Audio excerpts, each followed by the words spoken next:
هلا أعزائي متابعين قناتي على اليوتيوب دكتورة ثناء الشمري.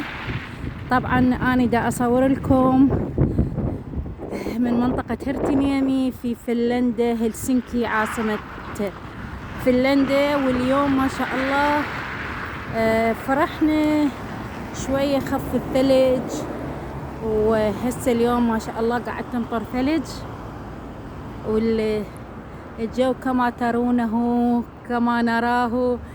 شو تقولون احنا بالعراق كما نراه. فدا تلاحظون شلون الجو رجع لنا الثلج. هاي اواخر الشتاء. يلا انا ان شاء الله متابعيني دائما احاول انقل لكم البيئة والمكان اللي اكون بيه، وان شاء الله تعجبكم فيديوهاتي.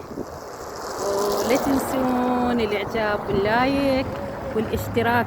اكبر عدد ممكن من الناس اللي يشتركون بقناتي، حتى يكون عندي في التشجيع، حتى اصور لكم الاحسن، وان شاء الله ربي يحفظكم. شكرا. هلسنكي فنلندا، 13/2/2024. ثناء الشمري.